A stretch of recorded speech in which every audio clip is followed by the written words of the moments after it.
You and I had an opportunity this weekend to go over to Citizens Bank Park, sit down with Aaron Nola. And obviously, there was a wide range of things that we covered in that interview. We're going to play that after we kind of get through the first part of our show and talk about some of the observations that we had this weekend. But in that, Anthony, there was a little bit of news, and I wasn't exactly expecting to, not that we broke the biggest story of the year or anything like that, but I wasn't really expecting to come out of that with a news item. But it's an important one for this team, and I think it kind of shapes the way that they will treat a numerous players and numerous planning, I guess, menu items as we get across the trade deadline here. So why don't we get into that first? Yeah, and the thing, and we were not expecting this at all. I was hoping he would have given us a clue, because the one thing that Aaron talked to the media in general on Friday, so the day before, and we recorded it on Saturday. And at the Friday availability, he talked about, he says a lot of the same things that he says to us in the beginning here of this interview, but there was no real timeline that had been set out for how long Nola was going to miss. We were kind of trying to figure it out. Maybe he'll be back by the All-Star break. Turns out it's longer than that. And I was hoping he would kind of, the reason I asked the question the way I did was I was hoping he would kind of give us an idea, and he did. And I was surprised by the answer. It was kind of like, oh, wow, okay.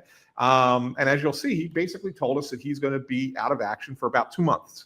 So like mid-August is when Aaron Nola is expected to be back for the Phillies. He did say he will be back this year. So for all the people who think they're just going to shut him down for the year and call it a lost season, he emphatically said, no, he will be back this year.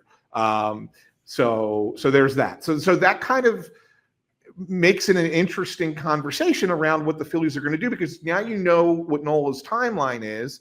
It's after the trade deadline. So what do you do with a guy like Mick Abel?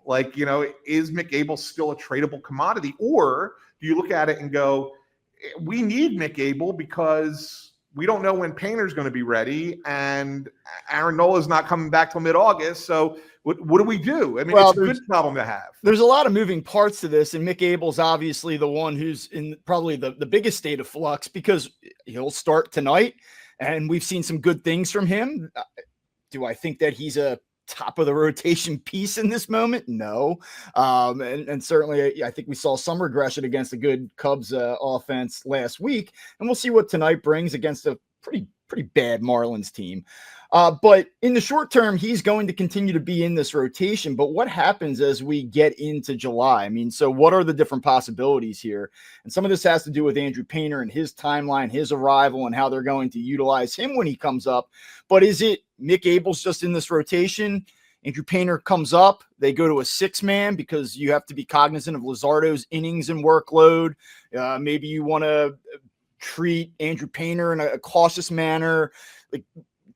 Is that a possibility, or is it swapping out Abel, inserting Painter? Abel stuff, as we've talked about a couple times here, might be able to play in a bullpen situation. So do you slot him to the bullpen upon Painter's arrival, or do you look at Abel up ahead of July 31 and say this is as you just said, a tradable commodity? And so I guess there's so much that has to play out here, and I think it'd be unfair to say, what do you think is going to happen? But do you have a hunch or a lean as to how this might play out, at least in the short term, as Painter makes his way here? Because, Andrew Painter was not good. I guess that was Tuesday or Wednesday. He threw last week. He struggled a little bit. He was fat in the zone. He got hit around. But then yesterday he comes back, faces that same lineup, and it was really encouraging stuff. Not only just to see him bounce back and have a clean line, but to do it against the lineup and a team that had just seen him, for him to be able to show that he can make those adjustments, A, and probably the most important thing, B, also just not let things spiral out of control in a negative fashion as he's knocking on the door of the major leagues, I think says something about where he's at as well. So in terms of Andrew Painter's progress and development, thought yesterday was a key day and a really important one and a good news day for the Phillies overall. Yeah, it really was. And, my preseason prediction for Andrew Painter was that this upcoming series against the Marlins was when he was going to make his major league debut. Obviously, that's not happening now. It looks like it is going to be in July. I kind of thought that the Phillies were teasing us with the July-ish phrase that Dave Dombrowski threw out. I thought that was kind of like, yeah, around July, but we probably would like to get him up sooner than that if we can.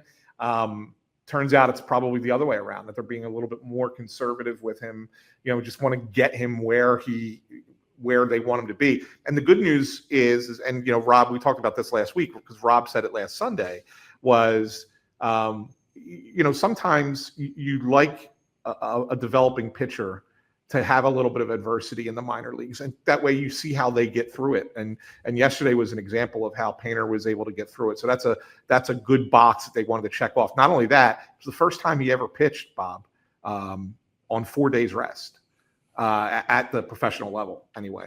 So that was kind of an important thing for the Phillies to see too, and he pitched really well. So I think he's closer than further. It's just going to be curious to see what happens. If I put the betting line at the All-Star break, would you go before or after? I would like to think that this has a lot to do with what happens with Mick Abel tonight and maybe his next start. So if Mick Abel comes out and rebound, like he didn't have a great start, it wasn't a bad start his last outing, but it wasn't as good as the first two, right? Let's be honest. So now you kind of want to see how does Mick Abel respond, to the last start that he had. And so if he comes out and he rebounds nicely against the Marlins, and it looks like he's going to pitch against the Mets, right? Let's see how he does in those two. And at that point, maybe you reassess and you sit there and go, okay, Mick Abel can stick into this rotation until we need him to, because he comes out and pitched really well. 4 out of 5 starts at the major league level have been good.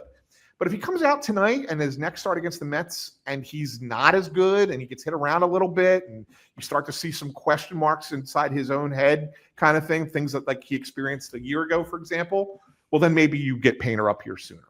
And I think that's what's going to be the indicator.